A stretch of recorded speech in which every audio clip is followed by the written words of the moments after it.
Bismillahirrahmanirrahim. Assalamualaikum warahmatullahi wabarakatuh. Alhamdulillahi rabbil alamin. Allahumma salli wa sallim wa barik ala sayyidina Muhammad wa ala ali sayyidina Muhammad. Syukur alhamdulillah kita bisa berjumpa lagi di channel ini. Saya berharap dan berdoa semoga saudaraku semuanya selalu diberikan kesehatan, kebahagiaan, dilapangkan rezekinya, diampuni dosa-dosanya, dipanjangkan umurnya, dan diberi keselamatan dunia dan akhirat. Amin ya rabbal alamin.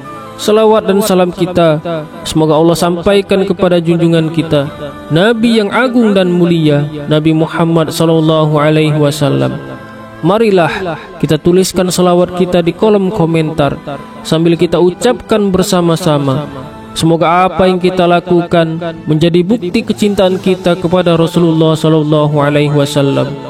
Allahumma sholli ala sayyidina Muhammad wa ala ali sayyidina Muhammad. Saudaraku yang dirahmati Allah Subhanahu wa ta'ala, bacaan dalam solat semuanya menggunakan bahasa Arab. Banyak umat Islam yang berasal dari berbagai penjuru dunia, yang nyata semuanya bisa berbahasa Arab. Sebagian orang pun berpikir bahwa bacaan-bacaan solat bisa menggunakan bahasa Indonesia. Menurut mereka, Allah Subhanahu wa ta'ala pasti paham walaupun kita menggunakan bahasa manapun. Namun, apakah menggunakan bahasa selain bahasa Arab dalam solat menimbulkan dosa? Bacaan seperti apa yang diperbolehkan dan dilarang? Benarkah ada bacaan yang ketika dibaca bisa menyebabkan kita mendapatkan dosa? Tonton video ini sampai selesai agar tidak sesat saat melakukan solat. Ada bacaan-bacaan yang wajib kita baca, seperti surat Al-Fatihah di setiap rakaat. Ada juga bacaan-bacaan sunnah seperti surat-surat pendek yang dibaca di 2 rakaat awal. Apakah kita bisa menambahkan doa-doa pribadi yang bersifat duniawi? Syekh Ali Jum'ah mempunyai jawabannya. Beliau mengatakan bahwa orang yang sholat boleh berzikir dan berdoa asalkan tidak bertentangan dengan hadis dan Al-Quran. Pendapat ini didasarkan pada argumen Imam Ibnu Hajar Asqalani. Beliau berkata, Imam Ibnu Hajar dalam Fathul Bari saat menjelaskan sabda Nabi mengenai doa yang dibaca setelah tasyahud, kemudian orang itu dipersilahkan berdoa dengan sesuatu yang mengagumkan dirinya, dan orang itu pun berdoa. Berdoa memohon untuk kebaikan duniawi boleh-boleh saja. Doa-doa yang bersifat duniawi, misalnya dilancarkan rezekinya, segera bertemu jodohnya, atau untuk meminta keturunan, itu boleh dilakukan. Hal ini juga dibenarkan oleh Imam Al-Baji dalam Al-Muntaqah Syarah Al-Muhazzab. Beliau berkata, hal ini sebagaimana Imam Malik berkata, tidak masalah berdoa dalam solat maktubah dan dalam bentuk doa sesuai yang dikehendaki, baik berupa doa ukhrawi ataupun duniawi, baik yang sesuai dengan doa dari Al-Quran ataupun mengarang sendiri. Fenomena menambahkan bacaan dalam solat pernah dilakukan oleh Ibnu Umar dalam kalimat syahadah. Ibnu Umar berkata, saya tambahkan bacaan wahdahu la syarikalah wa asyhadu anna Muhammadan abduhu wa rasuluh. Tidak ada sekutu baginya, dan aku bersaksi bahwa Muhammad adalah Rasulullah. Kita mungkin sudah melakukan solat selama puluhan tahun, tapi ternyata ada fakta penting yang harus kita ketahui mengenai surat-surat yang dibaca setelah membaca surat Al-Fatihah dalam solat. Selama ini mungkin kita terbiasa membaca surat-surat pendek tanpa memperhatikan urutannya. Ternyata hal ini berbeda dengan yang dilakukan Rasulullah SAW. Beliau sangat jarang membaca surat-surat yang pendek. Misalnya pada salat subuh, Rasulullah SAW terbiasa membaca surat-surat yang panjang seperti Al-Baqarah dan Ali Imran. Abu Sa'id Al-Khudri radhiyallahu an berkata, suatu ketika salat zuhur ditunaikan, terus seorang pergi ke perkampungan dan melaksanakan aktivitas di sana. Kemudian ia berwudu lalu mendatangi jamaah salat, dan Rasulullah SAW masih berada pada rakaat pertama karena saking panjangnya apa yang beliau baca. Hadis riwayat Muslim. Selain itu, Rasulullah SAW membaca surat secara berurutan. Hal ini dibenarkan oleh Imam An-Nawawi dalam kitab At-Tibyan. Beliau mengatakan bahwa Al-Quran tidak semata-mata disusun secara berurutan, namun ada hikmah di balik hal tersebut. Karena itu, sudah sepatutnya ketika kita membacanya mesti berurutan. Misalnya, membaca surat Al-Baqarah di rakaat pertama, kemudian di rakaat kedua membaca surat Ali Imran, dan begitu seterusnya.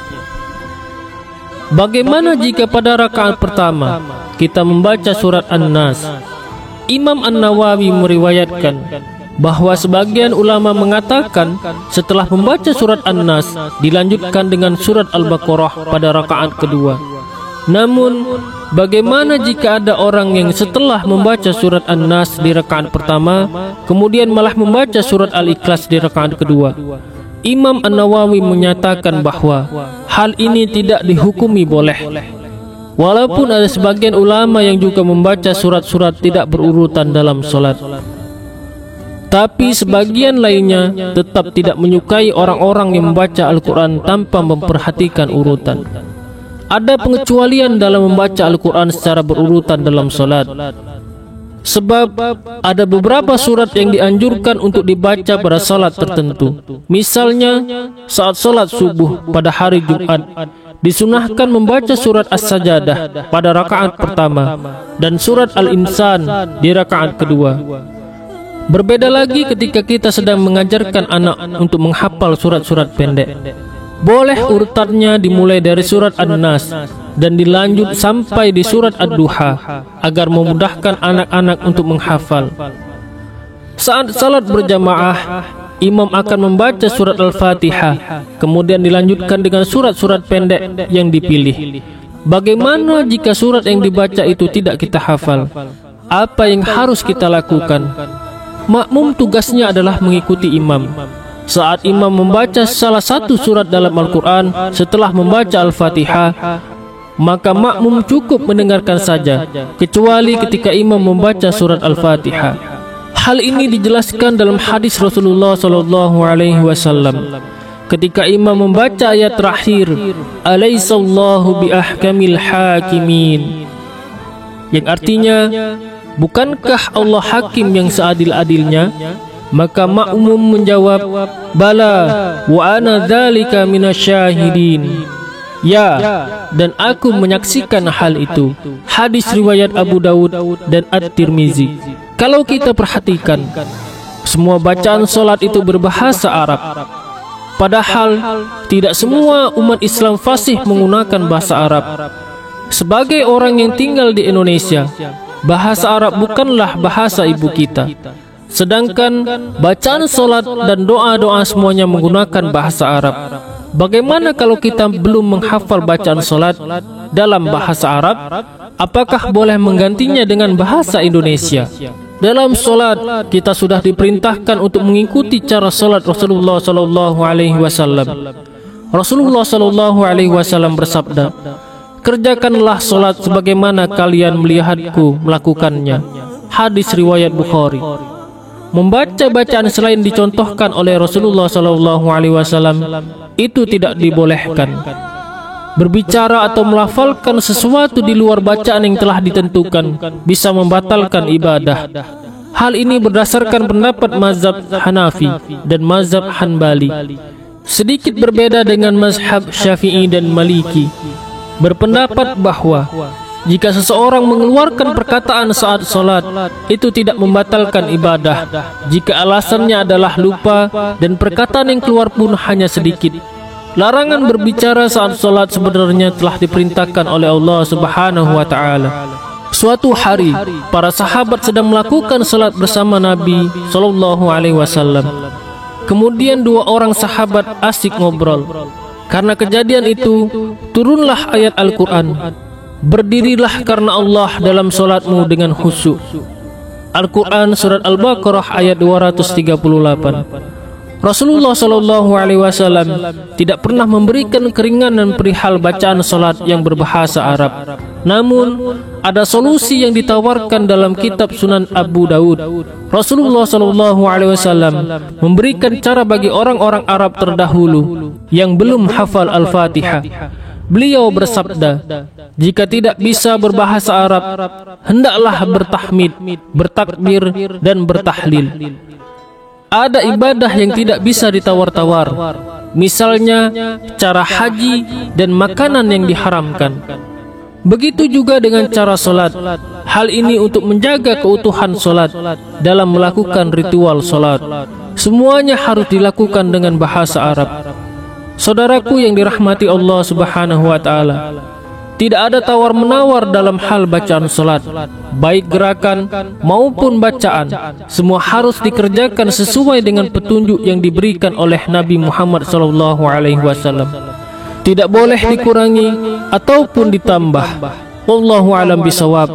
Demikian yang bisa saya bagikan. Semoga bermanfaat untuk kita semuanya. Wassalamualaikum warahmatullahi wabarakatuh.